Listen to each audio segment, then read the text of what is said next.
that they are able to get a link or to get in touch with the fields where they are hoping to join soon, and ask us a few guidance questions as to how to get on to the field of engineering now that they have finished their academic work. We will welcome participants to raise their hands and ask questions. And for the panelists and other people who are not in the academic world, please do respond to all the questions that we are going to be asked by these upcoming engineers to be. We can proceed, and Mugolu Wairibo, we have a schedule of activities, or we proceed as we are now that we are not very many while we are waiting for the other. Mugolu Wairibo. Engineer Mbaraka, did you get the panelist link? Sorry, I'm on the watch out, but I've not seen it yet. Okay, but it's okay, Engineer Mbaraka, we can hear you. Could you please just go ahead? Are you saying I go ahead and give my presentation? Yes, we can. Okay, that means you're not able to share your screen, right? I would have preferred to share my screen, yes. Wow. Okay, then let me see. Nani Julian, please try sort out Engineer Mbaraka. I think check your email, Engineer. Have you seen it on your email? Actually, permanently on the watch out. Okay. Oh yeah, it has now come. Just come. Okay. Then you can try logging in again as a panelist so that you're able to share your screen. Okay. Okay. Theophilus Musyoka, would you like to introduce yourself as we wait for Engineer Mbaraka?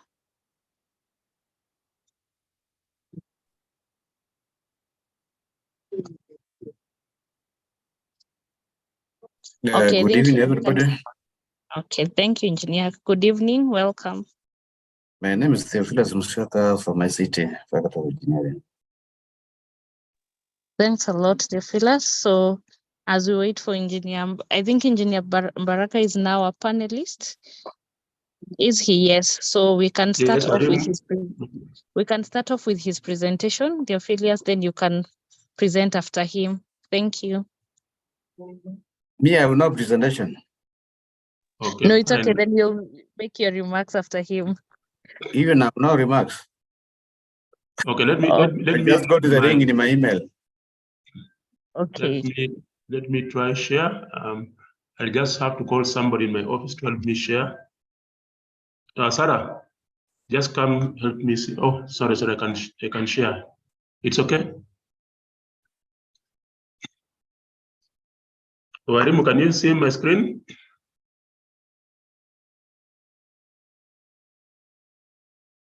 Yes, Engineer. Yes, it is. See your screen. Okay, if you can see my screen, then that is good. So, good afternoon, everyone, wherever you are tuning in from. My name is Engineer Kerim Baraka. Briefly, maybe I should just introduce myself. I'm the CEO and Managing Director of KABM Services Limited. KABM Services Limited is the trading arm of Kenya Association of Bus Manufacturers. It's an association which brings together all bus manufacturers. They've registered a company by the name KABM Services Limited, which is a conformity assessment company. This company, we are providing assessment services to the government through NTSA in the field of passenger vehicle buses manufacturing. So it's us who give approval to the design and manufacturing of passenger buses before these buses can be taken to NTSA for pre-registration inspection.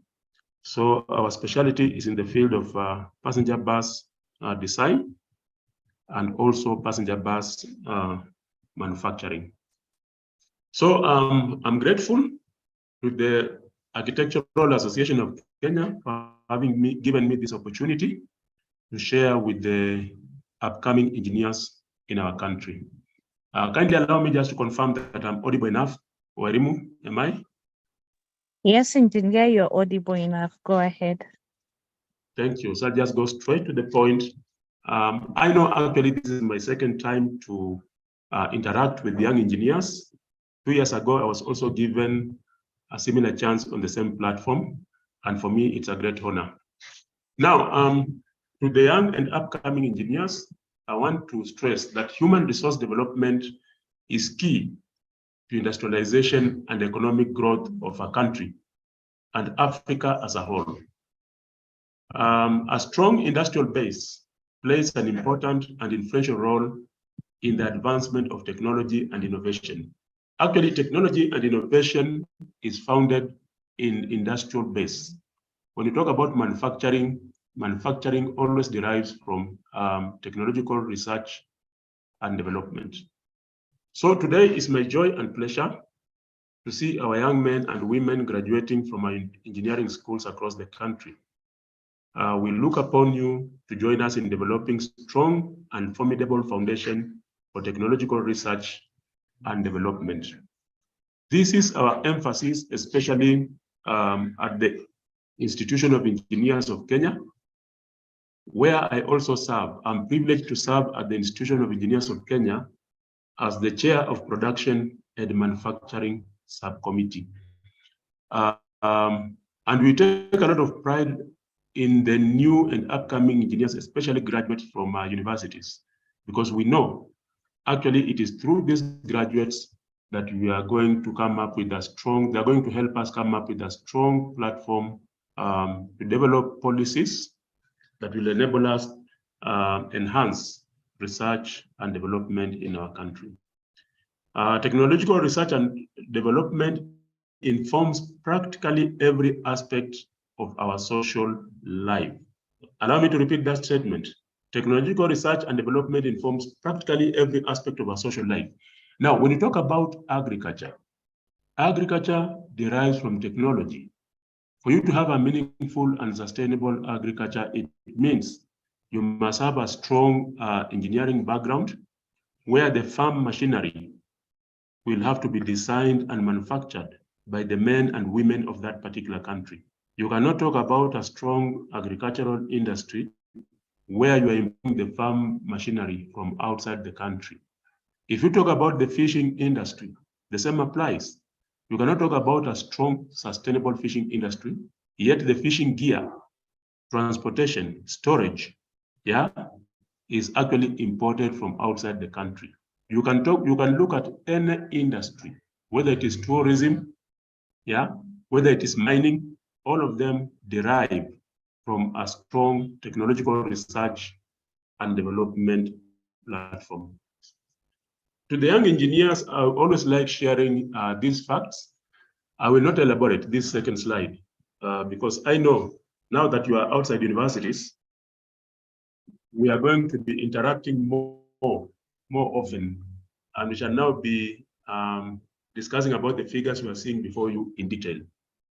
But for purpose of today's meeting, I just wish to emphasize that globally, manufacturing in Africa is still very young, extremely young, and it's very worrying because we only contribute 1.6% of world manufacturing measured by GDP. And these are statistics from UNIDO, which are very credible. So it is reason enough for us to be concerned. And that's why we, the old timers in the engineering industry, we welcome you as young men and women in the same field to help turn the tables on this state that is not pleasing. It's important for you to understand that manufacturing in Africa is still very low, as I've said, and this has resulted in limited industrialization across the entire continent. Of great concern is the fact that there are relatively very few large-scale indigenous manufacturing firms in Africa. So as you come and join the workforce outside universities, please bear in mind that large-scale indigenous manufacturing firms in Africa are far in between. There are very few. And this has in turn resulted in scarceness of indigenous technology, or rather technological development. It's unfortunate that most of the technology that we have out there, rather it's mainly imported from outside the country. We'll even find a relatively big manufacturing enterprise, but if you go to that particular farm, you realize that the technology that is in use is not homegrown. So as at the IEK, we are trying to come up with a policy that will help develop a strong platform that will enable our men and women to innovate more than what is happening today. It's very unfortunate that we don't have strong policies in place, and that's why you find that technological development and research is at its infancy in our country. However, I don't want to paint a very bad picture overall to people. There is a lot of hope out there. Kenya has a comparatively well-developed manufacturing industry compared to other countries in the region. Yes, Africa is very low compared to the rest of the world, but if you look at Kenya compared to the environment, to the region, then Kenya actually stands out as one of the most remarkable countries in terms of industrialization. Currently, Kenya contributes about 9% in terms of manufacturing. Manufacturing contributes about 9% to our national GDP. Now, I'm fully aware that today is a day for the young engineers who are coming out of university and they're going into the marketplace. Based on my background, because I'm in engineering and manufacturing, for many years I've been in the automotive sector, and I also sit at Kenya Association of Manufacturers. So I think it will be in order if I can expound to the young engineers the various fields of manufacturing they are likely to encounter out there, so that they can plan accordingly. So in total, we have got 14 manufacturing sectors within our country, and relatively these sectors are quite vibrant by regional standards. And so I'll go through each and every one of these sectors so that you may acquaint yourselves with them. The first one is the food and beverage sector. Here, we'll find edible oil industries that are processing salt, baked products and other processed cereals, confectionery and snacks, food spreads and sediments, dairy and dairy derivatives, meat and fish products, alcoholic beverages and non-alcoholic beverages. Those are actually food and beverage. Then in the second manufacturing sector, we have the agro processing sector, where you'll find sugar and sweeteners, farms that deal with grain processors and animal feed, fresh produce, tea and coffee, agricultural farm inputs and equipment, non-food based, and also floriculture. Floriculture being actually quite developed in the country. The third manufacturing sector, we have plastic and rubber sector, where you'll find plastic converter and packaging, plastic and rubber converters and other products, PET subsectors, and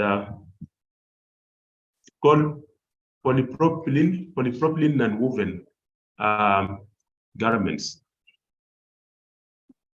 The fourth sector, we have automotive sector, in which I've served for the last almost 30 years. Kenya boasts of a fairly well-developed vehicle assembly plants. In fact, in Nairobi, we have Isuzu East Africa, which is a major assembly, not just in Kenya, but by all regional standards. In Mombasa, we have Associated Vehicle Assemblers, AVA. In Thika, we have Kenya vehicle manufacturers. So, and plus another, quite a number of other small vehicle assembling plants. So vehicle assembling has taken root in our region. Under automotive sector, we also have bus body builders. And I can tell you, Kenya has the most developed bus bodybuilding industry in the entire East and Central Africa. We also have vehicle parts which are manufactured locally, motorcycle and motorcycle assemblers. Kindly allow me to clarify something. It is very important for you guys to note that there is a difference between vehicle assembly and vehicle manufacturing. As you get out there, please, into this sector, don't confuse the two, because vehicle manufacturing is actually doing things from first principles. Vehicle assembly deals with parts that have already been manufactured elsewhere. So they're just being brought into our country for assembly. But as young engineers, we'll be working together to come up with structures, systems, and policies that will enable us actually develop our own manufacturing platform in our country. We're already working on that, and I hope sooner rather than later, you guys, young engineers, will be joining us on this journey. The fifth sector, we have chemical and allied, where you'll find agrochemicals, paints and resins, cosmetics and personal care and hygiene, and chemical converters. We have the sixth sector, which is timber converters, wood and furniture. We have the seventh manufacturing sector, which is energy, electrical, and electronic sector, under which you'll find petroleum products, energy and renewable energy, electrical and accessories, electronics equipment, and accessories. We have the eighth manufacturing sector, which is metal and allied, a very crucial sector for any industrialization. Here you'll find smelting and hot rolling, cold rolling, and allied products. For mechanical engineers, I know you have learned this through in your materials science subjects. We have hollow section converters, wire product converters, steel fabricators, aluminum extrusion and fabricators. The ninth sector, we have building, mining, and construction sector, where you'll find the cement and allied products industries, quarry industries, building accessories industries, and mining. We have the 10th sector, which is paper sector. You will find paper manufacturer, paper converters, printers, and allied industries. The 11th sector, we have leather and footwear sector. Here you'll find tanneries, footwear industries, and leather products industries. The fourth one is textile and apparel sector. Here you'll find EPZ apparel subsector, textile manufacturers, and apparel garment manufacturers. 13th sector is pharmaceutical sector, where we have medicine and medical equipment industries. Then finally, 14th sector, we have the services sector. Here you'll find IT, professional services, and financial services. Now, I've had to go through all these sectors because these are the sectors that are found within our country. And this is courtesy of Kenya Association of Manufacturers. It is meant to be a guide to the young engineers to understand what sectors we have in the country, so that in case you are looking for a job, you may be guided accordingly.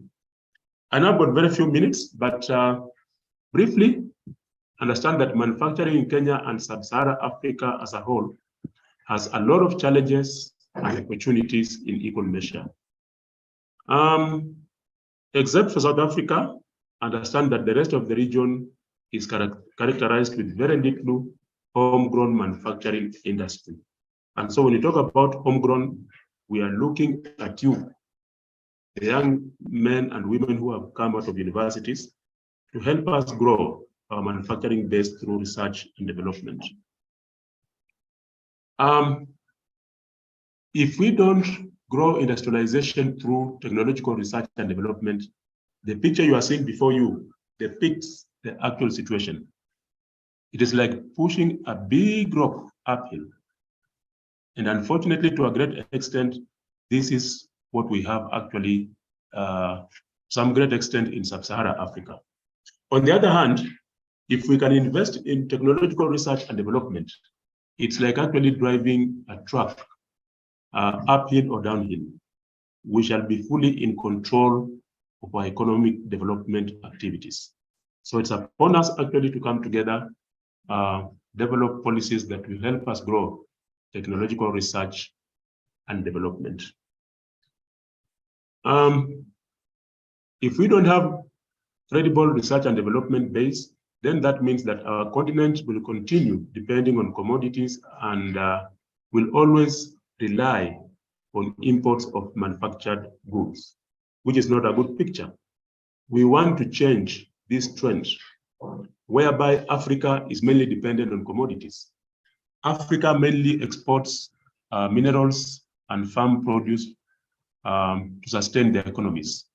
We want to come up with a structure and a system whereby we shall be able to process our own minerals and even farm produce. Now, as I told you, unless we have a strong research and development base in technology, then you realize that even in the agricultural sector, the farm machinery will be imported. In the mining sector, the equipment and tools that are used for mining, they'll be imported. And hence, we shall just be left to sell the commodities to those countries that are already having advanced technology. So I don't want to paint a very negative picture, no. Kenya, just like Sub-Saharan Africa, has a bright future, especially now that we have you, the young men and women graduating from engineering schools. We look forward to you young graduates joining the engineering fraternity in Kenya to help us develop a credible engineering agenda for a prosperous Kenya and Africa. Actually, I'm very proud of the Institution of Engineers of Kenya because currently IAK is working on a program to develop a strategy, an engineering and innovation strategy for Kenya and Africa as a whole. And of course, we shall be very much relying on you, the young engineers, to help us work this agenda together. I recall in 2020, when we were having engineering conference in Mombasa, the then president of World Federation of Engineers Organization, Jose Manuel Vieira, said, and agreed with him, that the quality of life of our people is directly correlated with the creativity and innovativeness of their engineers.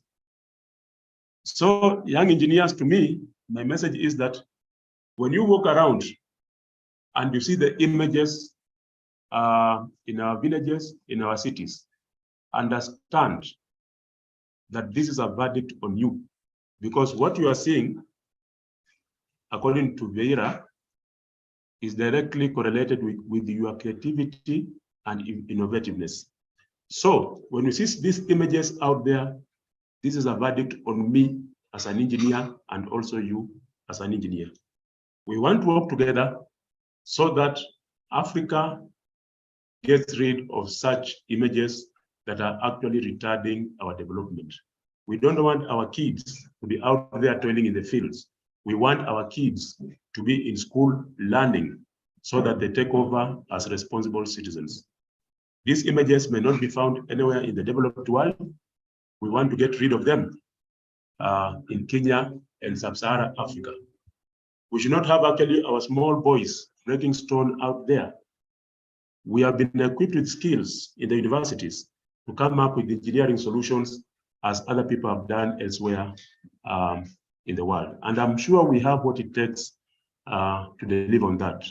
So my call will be, please join us, especially through the Institution of Engineers of Kenya, so that we work the engineering agenda to make Kenya and Africa a better place for all. Thank you, and God bless you as you join us in the outside industries. Thank you. Thank you so much, Engineer Baraka, for that. Thank you for your comments. For all the participants, I bet you've heard a lot from him. And thanks for your continued support. So at the moment, we're going to be having On our panelists, I've noticed in the Dean from JQuat has joined us. Engineer, are you still there? Hello? Yes, yes. Yeah. Good afternoon. How are you?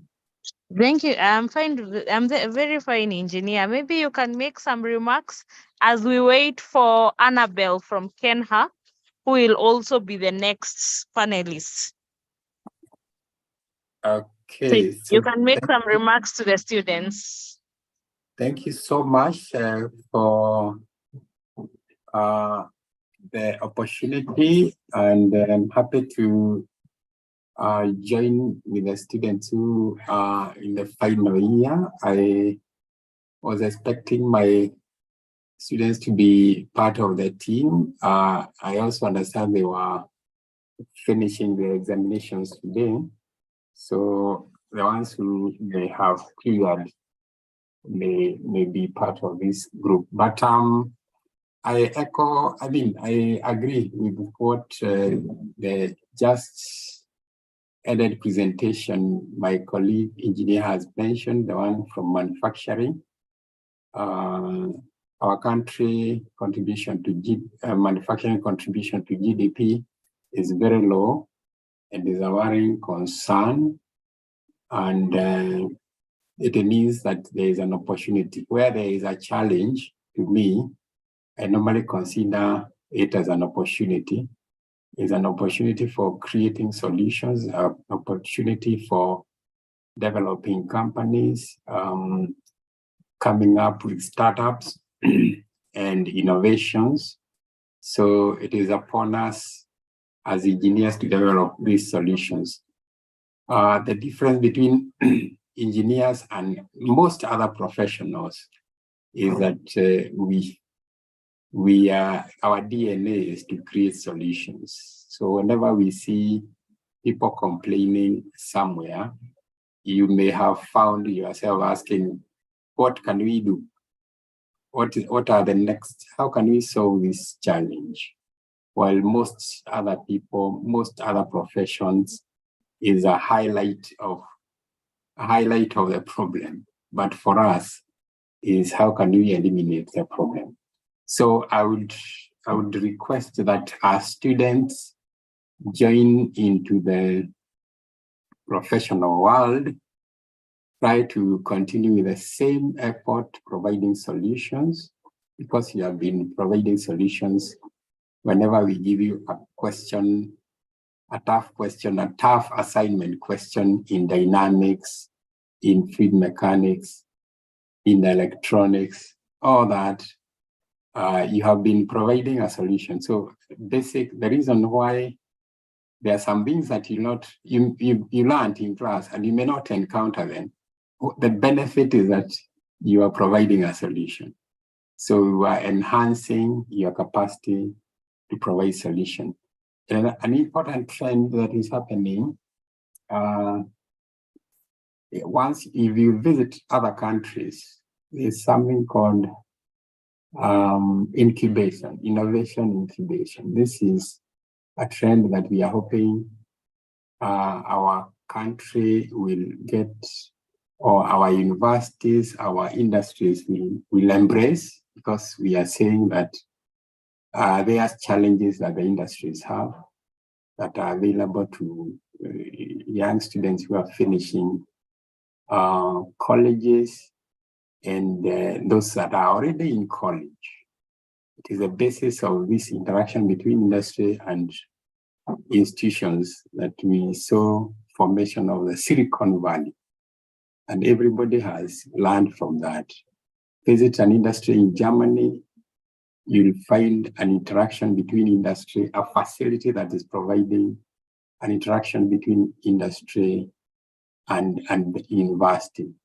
Visit a university in Japan, you'll find a similar facility. So it's a trend that is catching up, and within the country, you go underground, you find there are such places, innovations, eco-villages. And let's embrace them as we go out.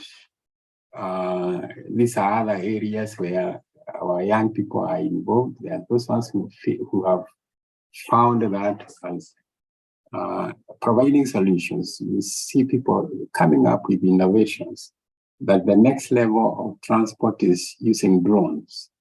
And somebody is designing drones, is designing a drone that will be transporting people. It's not just a drone for taking photographs. Huh? So how can you engineer solutions in the new world where we are currently? But I also agree with my colleague that the professional bodies are doing a lot. Currently, there is the issue of Washington Accord that our EBK, our Engineers Board of Kenya, is pursuing, so that our engineers are recognized across the world, across many other countries that have embraced Washington Accord.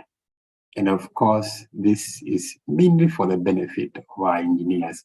Ourselves, the older people who completed when there was no Washington Accord, will seek another avenue. But the ones who are completing, of course, it's easy. That other avenue will also be a recognition kind of. Once our program join Washington Accord, then those who cleared earlier will have an opportunity where, like, our IEK has an arrangement with the IEK of the world recognized forums for Washington Accord. So that way, our engineers that have just completed, our existing ones like ourselves, we are able to migrate our profession consultancies across many countries. So these are efforts that I would like to mention that are going on. In addition to universities also coming together, I'm in a forum of deans and principals council. And this again has been credited with ensuring many universities programs are accredited. Engineering university programs are accredited, working together, sharing information, sharing equipment. I'm in that forum, and we assist one another. Our university, for example, whatever we have, we are available for other universities. Whatever Nairobi University has, or KU, and my students do not have access to, that forum ensures that we are able to avail facilities for that, for assisting one another. Why?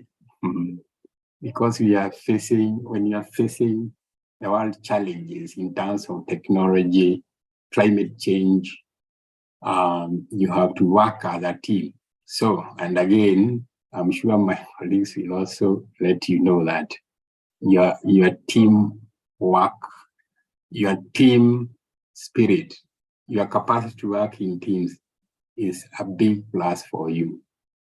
In addition to your character ethics, I always emphasize to my students, character will take you places, integrity, humility, and hard work, among others.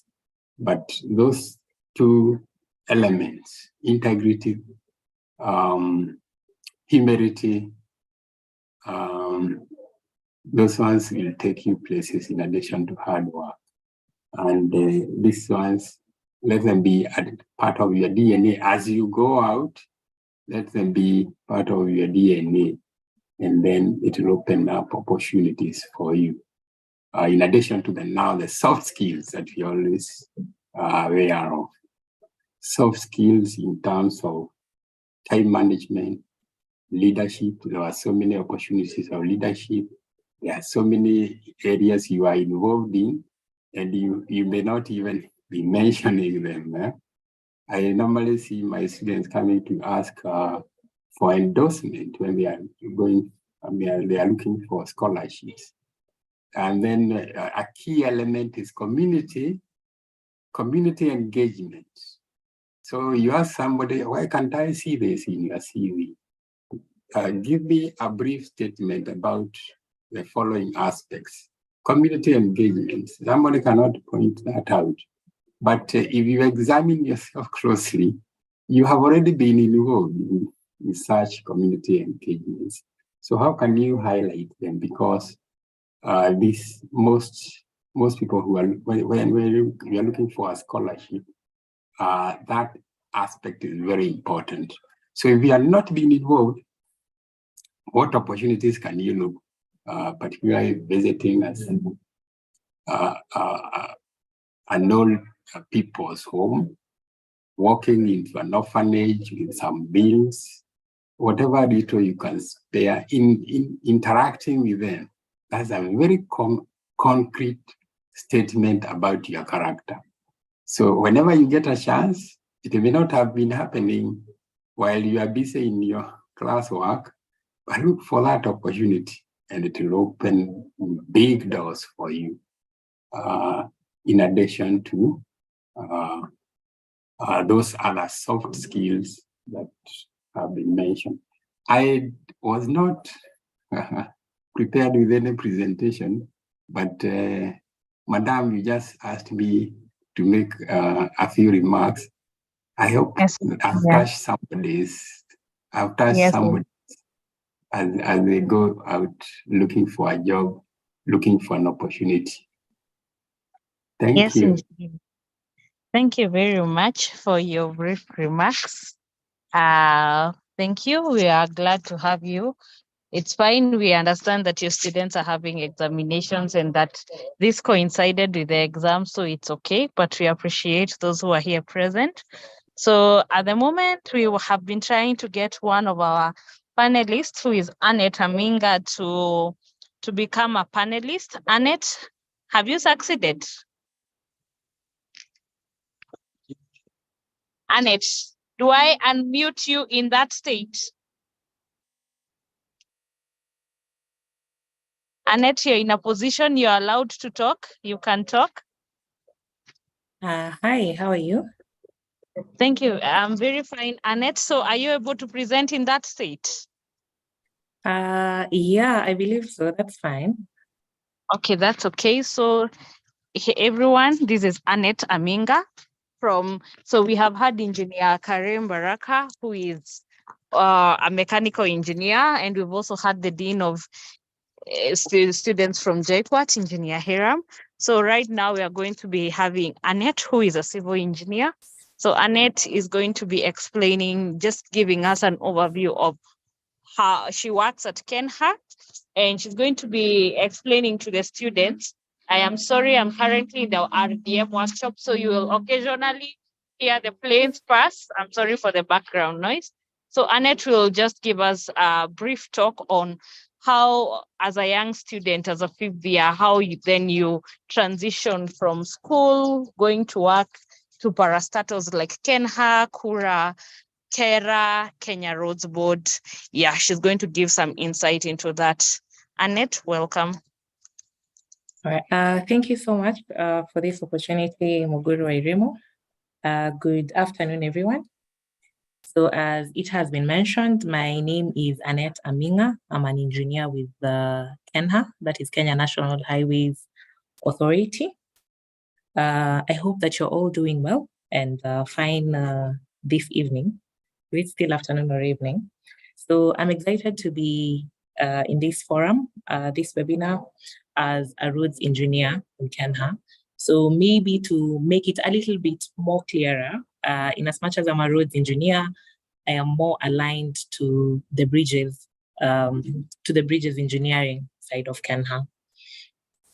Now, I'm excited to talk to the students and the young engineers who joined this forum. And maybe what I can say is, over the duration of the few years that I've been in this industry, I've had the privilege of working in various road infrastructure projects that have enabled me as a person and as a professional to gain valuable insights in this field. So I'm looking forward to sharing my experiences, knowledge, in maybe brief notes on guidance, basically on what may be expected of you if you are planning to embark on this journey of being either a roads engineer or a bridge engineer with any of the roads authorities that have been enacted in our Roads Act.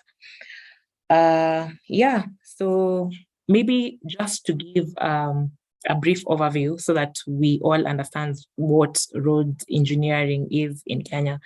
So there's the importance of road engineering in Kenya as a whole. So roads basically play a crucial role in Kenya's infrastructure and economy as a whole, because basically the roads serve as arteries that sustain economic growth, social progress, and regional connectivity.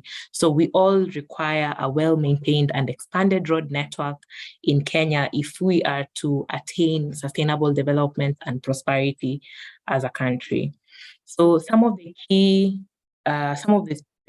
contributors that basically roads play a pivotal role in, especially when it comes to our country's infrastructure and economic growth, revolve around trade and commerce. So we all know that roads are the primary mode of transportation in Kenya. Yes, we have the water transport and we also have the railway transport, but it's not as penetrative as we'd wish for it to be. So as a country, we are forced to rely on road as a primary mode of transportation to enable be it movement of raw materials from the production centers to the manufacturing industries, and now from the manufacturing industry and to the markets, especially for the finished product. Then also roads play a key important role in agricultural productivity. So we know as a country, we rely heavily on the agricultural sector.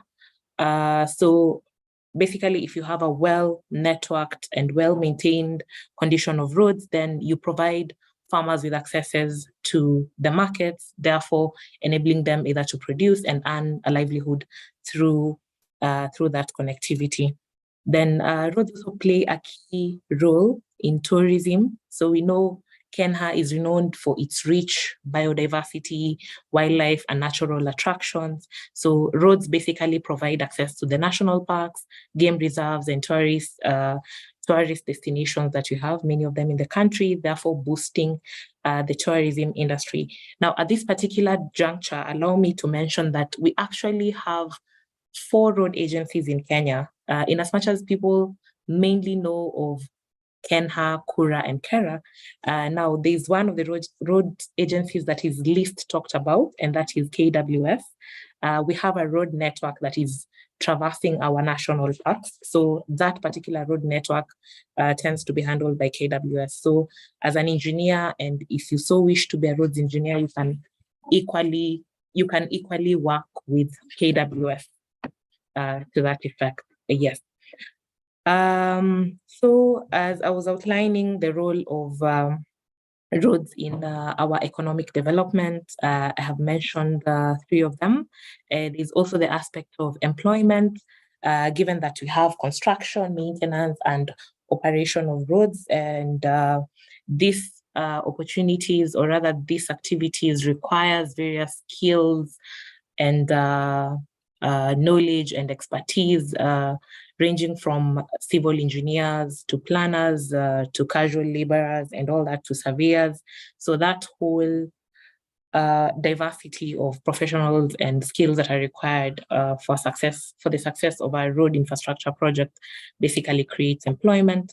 Then there's the aspect of industrialization. So an efficient road network is crucial for attracting industrial development. And finally, foreign investment. So if we have a proper, well-connected road network, then it's able to send a positive signal to our foreign investors about our country's commitment to infrastructural development. And as a result, as a country, we are able to enhance the ease of doing business in this country and to attract any direct or indirect foreign investment.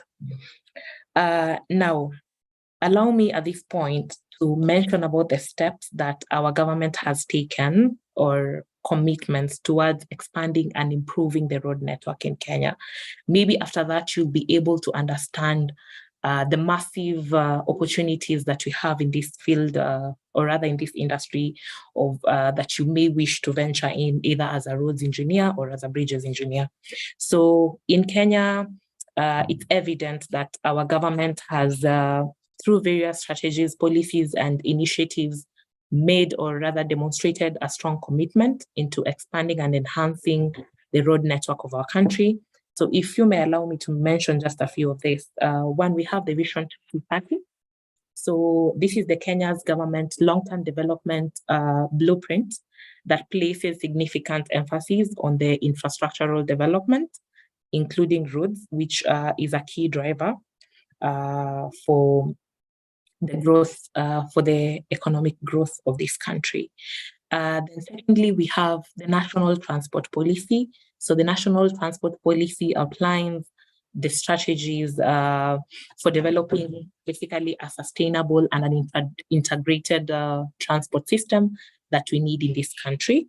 So you can maybe look for that particular policy document and try and familiarize with it. Then we also have public-private partnership, PPPs, that the government is engaging or is planning to engage in future. So if I may mention one at this particular point, we have the construction of recently the expressway, which is a very big investment or a big development in our country that has significantly contributed into the ease of movement or the ease of movement of traffic within Nairobi. So yeah, the government currently is engaging in PPPs, or rather is planning to engage in quite a number of PPP investment, basically attracting the private sector into the investment of roads project. We have another one that is also, probably you've read about it in the paper, that is the construction of the road section between Rironi, technically Rironi, all the way to Mau Summit. So hopefully that PPP goes through and we are able to actualize it as an agency. Then we also have the county government in place. So the new constitution enacted the devolution system, and the Kenyan government was able to devolve certain responsibilities to the county government. So currently in our country, we have the national roads and the county roads. So basically the county government is able to undertake some aspects of road maintenance and development and localization of these decisions within the various areas of jurisdiction that pertain to the county roads within their legislative boundaries. And then we also have the infrastructure bonds that the government usually issues, basically as a way of raising funds for roads and infrastructure projects.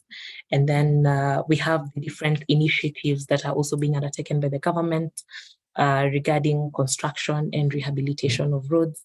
Every now and again, we always have new projects that come up that involve either major construction or rehabilitation. And if I may mention quite a number that maybe as an agency, as an authority, we've been able to undertake.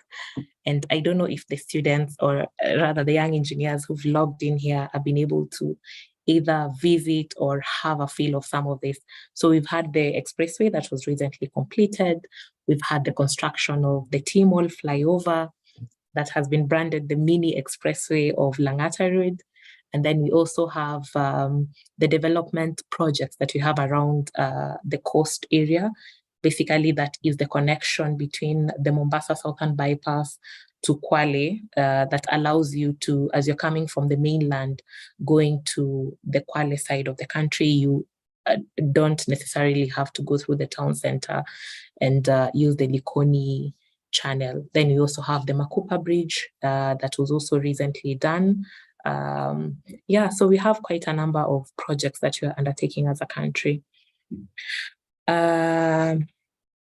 Yes, so allow me to mention at this point the mandate of the authority that I work with. So I mentioned earlier that I work with KENHA, and KENHA's mandate is to manage, develop, rehabilitate, and maintain national trunk roads. So in this country, we have various classes of roads, and for Kenya, we mainly focus on the national trunk roads. So these are mainly the roads which connect one city to another city in a different country.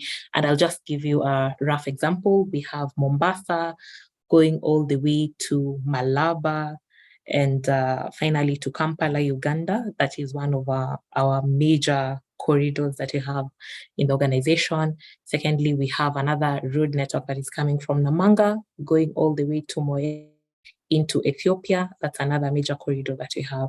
Then secondly, we have the Class B road networks. Basically, these are roads which connect our former provincial headquarters. So any road that traverses from one provincial headquarter to another provincial headquarter is basically a road that is being managed by Kenya. So now, with that said, I'll mention that as an agency, or rather as an authority, we are able to undertake works that involve development of roads. And by development of roads, I mean we have a section that handles designs of roads. We have a section that handles construction of roads, and we also have another section that handles rehabilitation and maintenance of road. Now, when I talk of a road, I basically mean the pavement and all the road structures that we may have on it. Now, we have, in terms of road structures, we have what we call bridges around it. These are road bridges. Then we also have the foot bridges that we usually have across our roads. We have some interchanges on our road network. We have some tunnels on our road network. And these structures, these various structures that we have on our road now necessitate our authority to have a specialized line of engineers that handle the structures. Now, this section is where we now have the bridges engineers coming in this particular area. Now, as an authority, I'd also wish to mention that we have an arm, or rather a section of our authority that also equally handles research and innovation. Now, we've noticed that as a country, or rather as a profession, we tend to have some challenges that we come across that require engineers to brainstorm on best practices that we have in our continents as a whole, within the confines of our continent, or outside in other areas, best practices that have been adopted in other areas that we can equally adopt in our country. And also we try to come up with innovative solutions to some of these localized problems that we may encounter while we are discharging our day-to-day duties of being roads or bridges engineers in this. So with that said, that necessitated us to have a section that handles research and innovation. So if you'd wish to be a part of our agency, then you have this holistic, I'd say a holistic sort of like various areas within the authority that you could work in or explore and grow holistically as a roads engineer or as a bridges engineer as well. So if I may mention some of the skills and competencies that you may require for you to successfully become a very good roads engineer. One is the civil engineering fundamentals, and I believe this is what you have currently gone through around for the 5 year of study that you've been in school.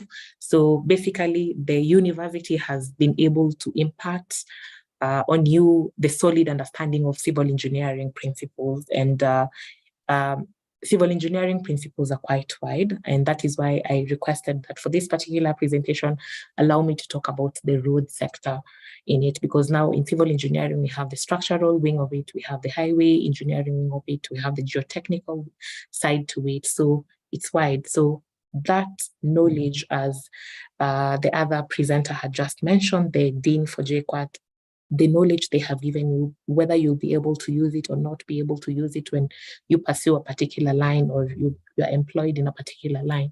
So that is the knowledge that is the foundation you're going to start with. And you require that knowledge for you to be a successful road engineer, be it with Kenya KURA, KERA, or even with any consultancy that you may join in as a highway engineer or a bridge engineer.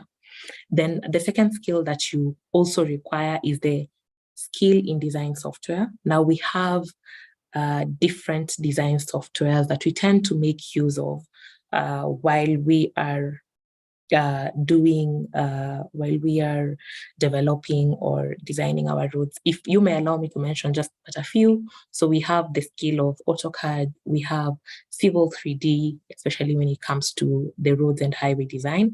On the other side, when it comes to the side of bridges design, we have additional softwares such as we have the Midas, we have the Autodesk robot analyses, we have Procon that you also make use of. So we have quite a number of softwares that we are able to use that you may also require to get proficient in for you to be able to do this. Then if I may just rush over the other few that you may need, especially as a road engineer, we have the aspect of geometric design, we have the aspect of pavement design, we also have the aspect of traffic engineering design that you may also need to be familiar with. Then for you to do roads, we always know that roads start from the initial point, which is the feasibility and the surveying aspect of it. So when you also need some knowledge of survey, because you cannot design a road if you don't understand on which ground are you designing this road on. So survey information is, survey knowledge is important, as well as GIS, basic knowledge in GIS is equally important. Now, in addition to that, since KENHA basically our role, a lot of our role is focused on contract management and contract administration, you'll also need some additional skills in contract management and additional skills in technical writing and documentation. So the writing never stops. So you started the writing in your 5-year course, and as you get out here in the professional field, you'll also be able to continue with the technical writing side of it. Now, as the other presenter had mentioned, of importance as well is soft skills. Now, soft skills are often overlooked. Most of the time, people heavily focus on the technical skills of being a professional, but you have the technical, the other soft skills that grow you as a person and enable you to work with others. Now, we know engineering is not a silo profession. You'll be required to integrate with other professionals. You'll be required to collaborate with others in this field. So how do you now collaborate effectively? One, you will require good communication skills. Number two, you're going to require teamwork, or rather interpersonal skills. You need to be able to work with a team, because engineering requires you, or sometimes forces you to work as a team, and you cannot basically work as one person in it, because for a successful project, as I mentioned, you need to integrate the different aspects of engineering for your project to be a success. Then thirdly, you also need soft skills around problem solving. You need to know how to approach a problem, how to brainstorm on possible solutions, be it within yourself or without, from different members of the team that you'll be working with, settling on a solution, on a possible solution, and finally implementing or executing the solution to successful completion. So yeah, with that said, now I want to come into the aspect of now, how do you navigate the engineering job market in Kenya, and particularly the roads engineering job market in Kenya? Now, if I may mention this, in my department where I work currently in KENHA, we've been able to take up some of the young engineers in different levels. So with every cycle, we're able to have attaches who come in and work in our project. So you can join the authority in attachment level. We offer attachment for a duration of 3 months. Now, once you've graduated and completed school, and you have your graduation certificate, then you're able to now join the authority in an internship level. Now, the authority usually offers internship for a duration of 1 year, and it can equally offer you an internship under a project for that particular duration of the project. Now, for our internship or attachment opportunities, you're able to directly apply to the authority through the DG's office or through the DG's address, or you can equally get a position in KENHA by applying through the Public Service Commission and any other advertisement that is put out there that can place you within the authority. Now, beside that, we equally have other roles. You can come in as also an assistant engineer under any of our projects, but being an assistant engineer requires you to have a little bit of exposure within the area, because you can't just come in straight from school. Actually, straight from school, we always advise that you come in for that internship period, at least for 1 year, where you're still learning on the job and you're being exposed and you're being shown how to now bring the fundamental knowledge that you're given in class into an actual field or industry setup. Then after that, now you can advance to being an assistant engineer, be it with the agency or be it with the project. Now, beside that, we equally have sort of like a growth curve for you. You can move from being an assistant engineer to being an engineer in the authority, to being a senior engineer, and all the way up into the management level side of it.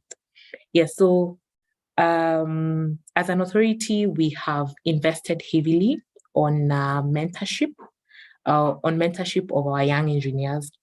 Currently, I believe we have our third cohort or third or second cohort of a mentorship program.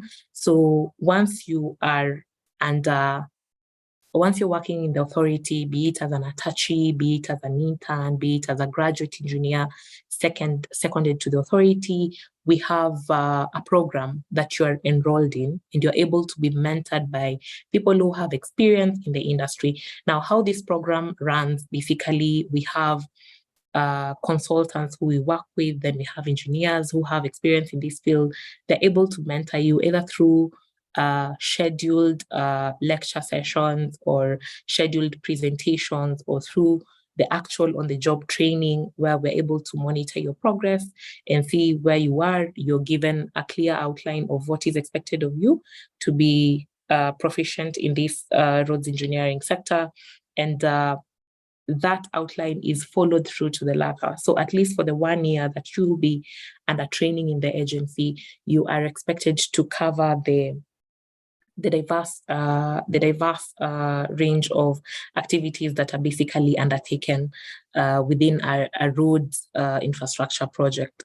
So yeah, the mentorship program is currently running well. We've had several graduate from being interns or graduate engineers to being engineers within the authority. And we expect that at the end of that program, you will have as long as you've run through the 3 year that is required by the Engineers Board of Kenya, at the end of that exposure program, you should be able to now officially submit your registration report to the Engineers Board of Kenya for consideration for registration as a professional engineer. So yeah, as an authority, we are making strides when it comes to mentorship, and we hope that the young engineers who are in this forum and are hoping to join us, you'll come on board and you'll be able to be mentored by this program. So in conclusion, if I may say, allow me to mention just one thing as I conclude my talk on this. Mine is to urge all the young engineers who are tuned here. I encourage you to stay curious, to be proactive, and be committed to your goal. As you're coming into the job market, a lot has been said. I know other presenters will come in and they will expose you to the wide ranges of engineering. No engineering field is more superior than the other. If anything, you require that curiosity and that proactivity to be exposed to different fields of engineering. Should you get an opportunity to come into the road sector, then well and good. You'll come in and you'll be able to be mentored in this road sector.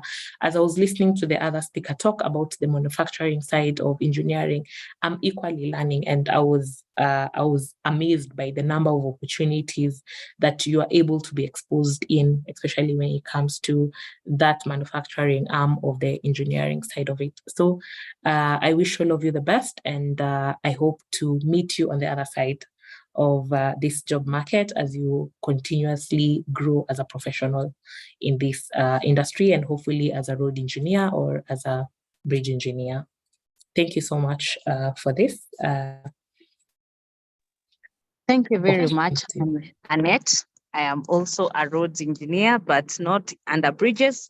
I am in transportation and highway.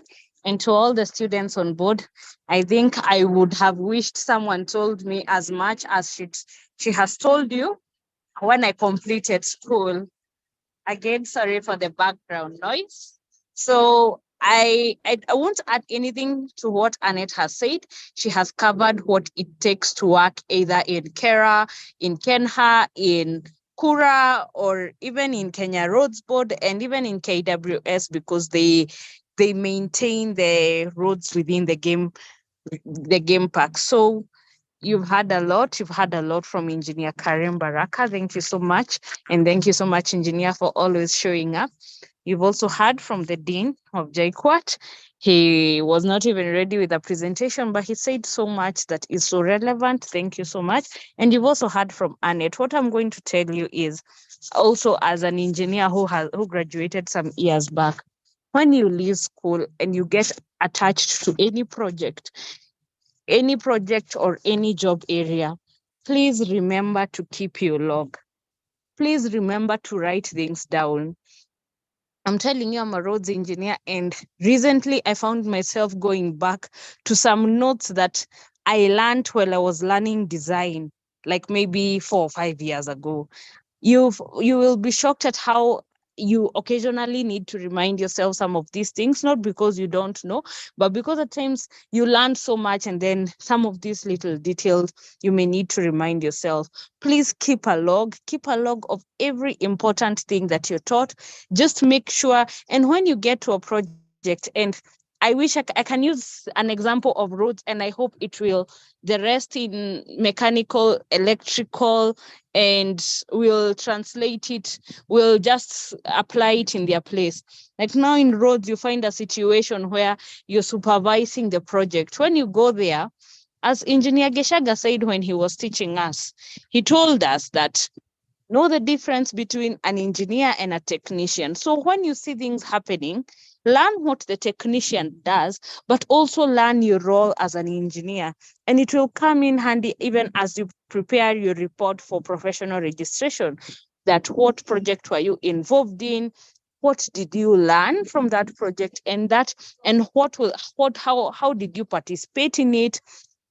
What did you learn? What were the challenges? How did you contribute to overcoming them? So please take note when you get into projects, no matter how small a project seems to be, just take note of everything that is going on. Take note of the roles that other people play, like the technicians. Please take note of the role that an engineer is supposed to play in that project, and take note of every challenge that you encounter. For those in roads, it's very important. What she talked about, contract management, please take note of that. I know it's exciting to see the subgrade being processed. I know it's exciting to see a bridge being laid, but please take note of every aspect of the contract that happened. Were there variations on site? If there were variations, were there variations of time? Were there variations of cost? Were there variations of both? And how were they handled? And what roles did the engineers play? Because those are the lessons you're supposed to be learning. What challenges did you have in that? Please document all that and make sure it's ready, because one, it helps you learn better. Second, it helps you have an easy time writing your report. Please take note of things like acquisition. Those are things that are very important to the contract. Did acquisition delay the original contract period that it had to be extended? Please take note of the types of contracts you have. Is it a FIDIC red book? I know I'm bordering more on the road. Sorry, that's what I know. Is it an build and design, especially for machines? When you bring machines, then you have the contracts where you take responsibility from the word go, machines mining, where you take the responsibility of procuring and also designing and delivering your product. Please take note of such small details and write, because they're not small details. They really skip a lot of graduates, but at the end of the day, they are very important aspects. And as an engineer, you always know that your role is managing that project. If you're constructing a road, the delivery of that project from inception to the end, that's your role as an engineer. Please follow every aspect of contract management, but also to please ensure you focus. You also learn what other people do, technicians do. It's very important for your knowledge. So I'm glad. I appreciate all the panelists that we had. We know it was a short notice, but you people showed up. We appreciate you students for coming. We will continue holding such events, and the next time we hold it, we promise we'll send the notification early. We will everything, you'll get it on time, so that maybe we can even have more of you, and that also you're also not rushing last minute. For the panelists, Engineer Mbaraka, Engineer Annette, and for the deans from the various institutions, we really appreciate your support. And also Engineer Goro, thank you so much for your support in helping us organize this event. Students, all the best as you Maybe I graduate. could have one last word to them. Yeah. we can wind Let up. me pass it on to you, engineer. So students, all the best as you graduate, and I wish you the very best as a graduate engineer, and also as you transition. So, and also when you transition from graduate to professional. Let me hand over to Engineer Goro for his last word, and he'll also make the closing remarks. Yes, now young engineers, graduates to be, your roadmap should be very well drawn. You have finished your exam. What you're going to do is try and get yourself to do engineering work where you're going to find challenges in the engineering output. This is the best you can get. If you don't have challenges, then you're not doing engineering. It is in those challenges you get to find what you read needs a bit more of physical and visual realization. The worst thing you can do is to go and start your master's in less than 2 years. Please don't. Get the field of engineering you want to put yourself into. Once you like it, get your notes and your log sheets like you've been told. It is in that field that you get total interest that you will start developing an interest to do a master's. Otherwise, this master's you do immediately are just pieces of paper. You can do a master's in one semi-discipline and you find you're getting employed in another one. So that master's was a waste of your time. Narrow down into what interests you in your discipline, get into follow deeper knowledge into it, and log in to make sure you can get appreciated for registration. And it is in that, if need be, you can do a master's. I think that's all for today. Guru, maybe you can do the summary and give a word of thanks to all the participants.